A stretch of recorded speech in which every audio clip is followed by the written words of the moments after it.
Hey everyone, today in this video, I'm going to walk you through the map settings for the Roborock Saros 10R. If you're interested in the 10R or you want to find out more about it, the link to it will be in the video description. So we're in the Roborock app right here. We have all of our devices. We're going to pick our Saros 10R. We're going to select it. We're taken to our main overview screen where we can see our map. And from this screen, we can very easily get to the map. It's on the right-hand side. There's a map and pencil icon. So we can select that to edit our map. So we can choose our map here. We can also get into Manage Maps and rename.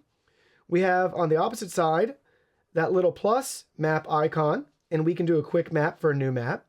On our current map, we can back up, restore, or delete.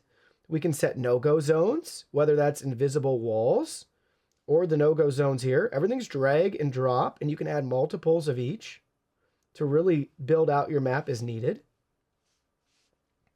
Then we can edit our rooms if we need to merge or divide a room. So in our case, our living room and kitchen was just one room initially, so I merged it. I divided it. But if you wanted to merge it, you could do that. We can rename, and we can also remove rooms too, which is pretty cool. So all of that there in the map, merge, divide, name, remove, can be achieved right there. And you can learn more about that up at the top with that little question mark, walking you through what you need to know about editing rooms. Then we can add furniture. This is mostly just for you and your own liking and preference. I personally don't ever add furniture, but you can do that if you want. Tons of furniture to choose from. And then you can also edit the surface.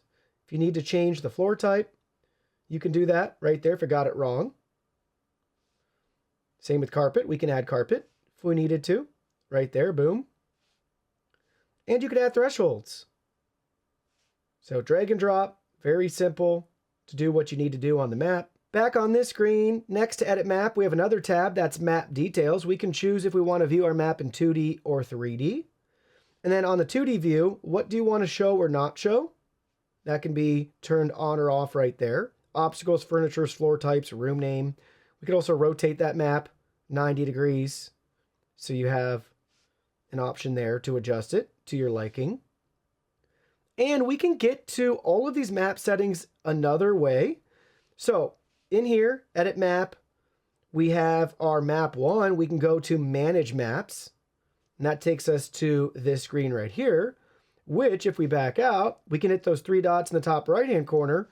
And this will also take us to the Manage Maps option here from our device settings. And this is where we can toggle on or off things like map saving. We can adjust our home layout, whether it's single or multi-level. Smart recognition versus manual selection. How do you want it to process the environment? Do you want to manually tell it which map to use, or do you want it to figure it out automatically? And then here's our map where we can edit or restore or create a new map right there. So very simple, straightforward map settings that are highly customizable. And for those that are interested, we also have the ability down at the bottom with these tabs to use our current map to clean by room, right? So you can do that. We could clean by zone. We can add up to 5 zones, and you can customize everything there according to what you need at any given moment for your cleaning scenario. So simple, straightforward, easy to use, and very customizable.